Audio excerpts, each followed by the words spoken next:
The Mongol Rally is simple in the dumbest possible way.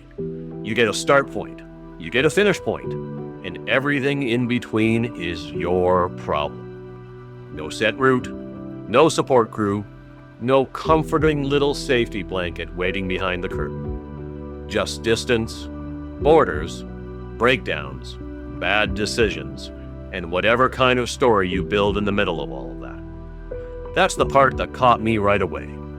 Not just the miles, not just the countries, not even the stupidity of taking a vehicle that has absolutely no business of doing any of this. The part that got me was the freedom. The unroute. Not being told exactly where to go, not having every inch of the journey pre-approved, overplanned and bubble-wrapped into something so safe, it barely counts as an adventure anymore. That part felt honest. On the Mongol Rally, the route gets you there. The unroute gives you a story. The world is just a bit too safe, too controlled, too managed, too organized, too padded, too optimized. Everything has a process, a permission slip, a checklist, a safety briefing, a system for making sure nothing surprising happens. And on paper, that sounds sensible. Until you realize that the unexpected is one of the most interesting things in life. That is where stories come from. That is where judgment comes from. That is where growth comes from. That is where you find out whether you are actually capable or just comfortable.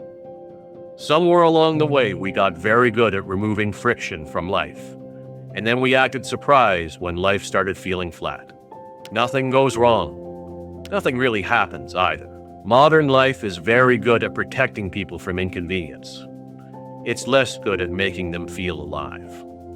A lot of people today are living in smaller and smaller circles and calling it stability.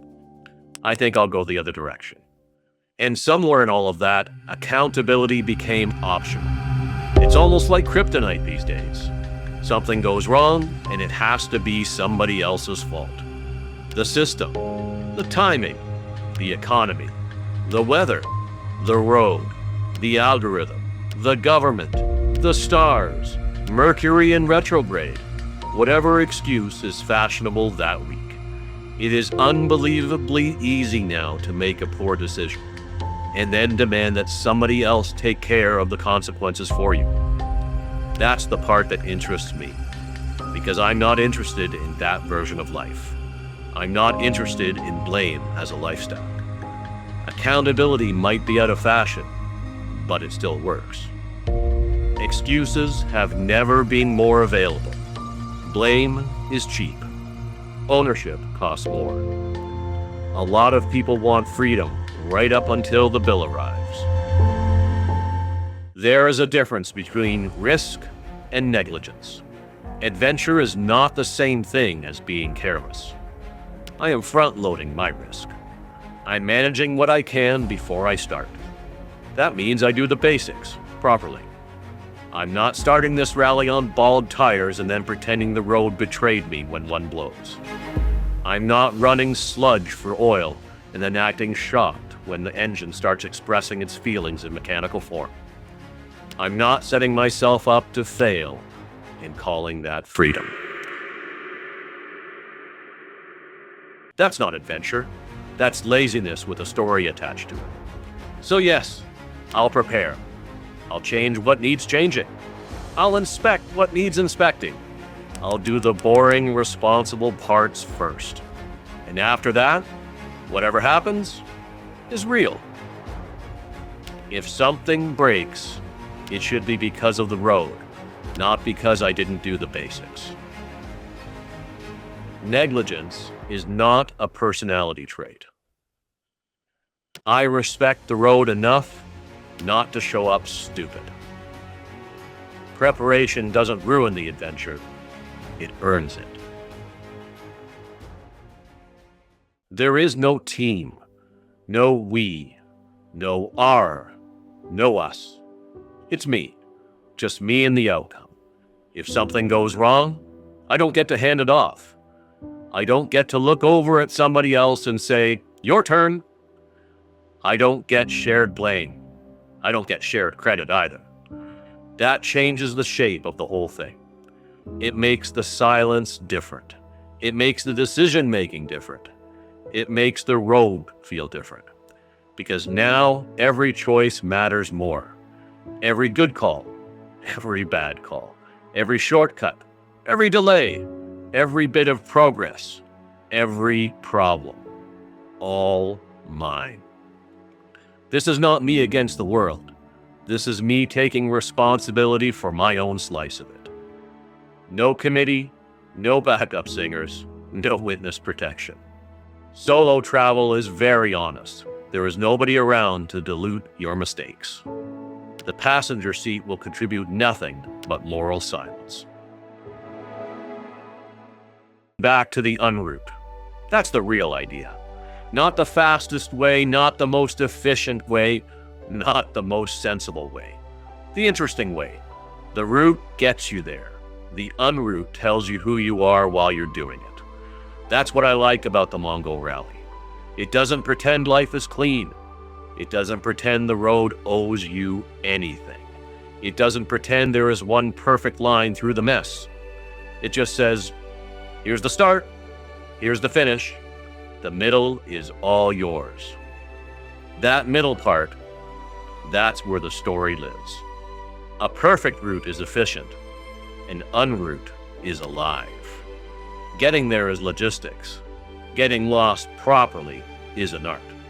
The map is useful. The detour is usually the point. A lot of people stopped taking action and started rehearsing intentions.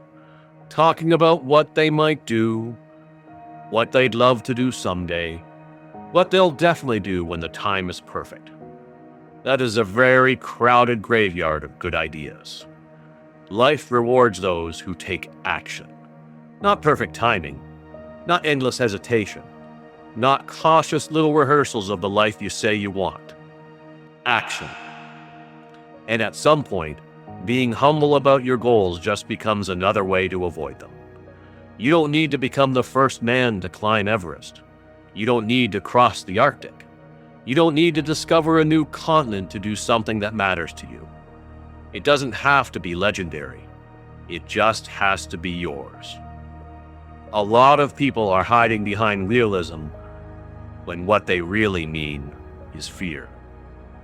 Good intentions are full. Action has fewer people in line.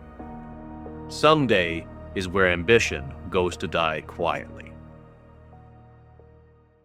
I'm not going to be the first to climb Everest. I'm not crossing the Arctic. I'm not discovering new lands. Those stories are all already written. But I can still write one of my own. A car, a long way around the world, and no one else to answer to but myself. That's enough. More than enough. Not because it's historic, but because it's honest. So no, this isn't about escaping life.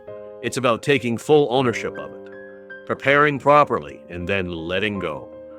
Choosing the uncertainty instead of pretending it can all be engineered out of existence. Accepting that things might go wrong. Accepting that I might get tired. Accepting that parts might break. Accepting that the road may hand me a lesson I definitely did not ask for. Fine, that's the deal. This is not a good idea, but it is an honest one. No route, no backup, no excuses. Whatever happens next, I chose it.